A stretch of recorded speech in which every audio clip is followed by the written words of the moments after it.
Hi, this is Red-Headed Riding Hood, Red for short. I'm going to read you William Barclay's Daily Celebration.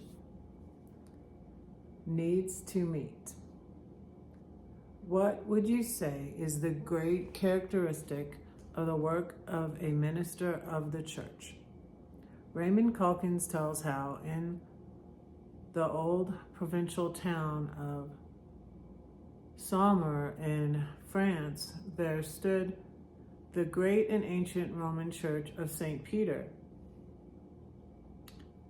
At its entrance in the pre-war days, there stood a placard, the object of which was to challenge young men to enter the ministry. What about young women? The placard said, There are just 4 days in anyone's life: birth, confirmation, marriage, death. Would you not like to be the one who would be needed on all 4 of those days? It'd be sad to officiate funerals and such. That would be a sad part of the job. But birth, confirmation, marriage would be fun.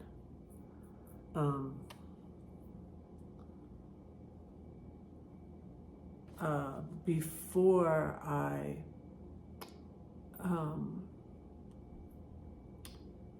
had my time away from God, I was considering being a pastor, going back to school and becoming a pastor. So it still could be a possibility. But since my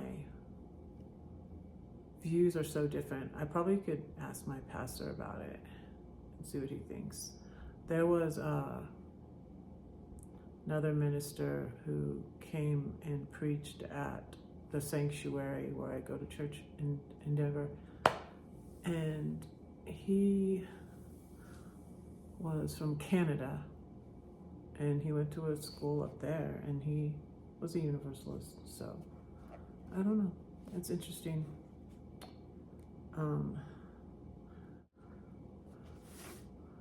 The one who would be needed. Here should be the first great characteristic of the ministry. The minister is a man or woman dedicated to the needs of men and women. He is involved with his people in the great moments of joy and of sorrow. Like Ezekiel, he sits where they sit. His people need him in their joys and in their sorrows alike. The true minister is one who is needed by his people, or her people. The ark of the gate of the seminary at Wittenberg, there is an inscription directed towards students for the ministry. The inscription is a saying of Luther's: Let no one give up the faith that God wants to do the deed through him. So then, in the second place, a minister is a man whom God wants to use and who wants to be used. Again, it's all very male, but there are lots of great female pastors these days.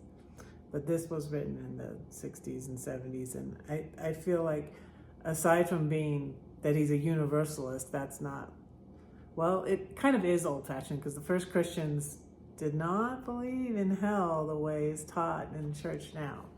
For the first 400 years, there was no hell. So check that out. But he wrote this in like the 60s and early 70s.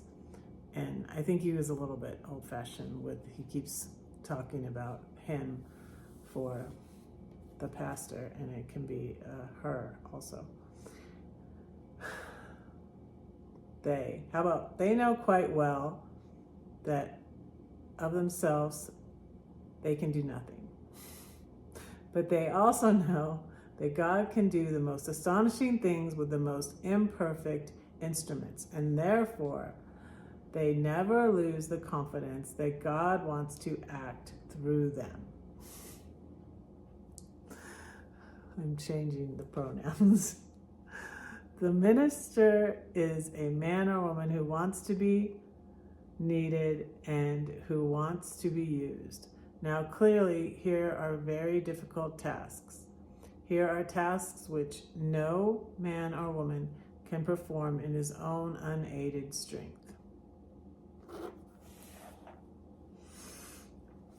And that is that one. All right, don't say that no one cares for you, because I do and God does too.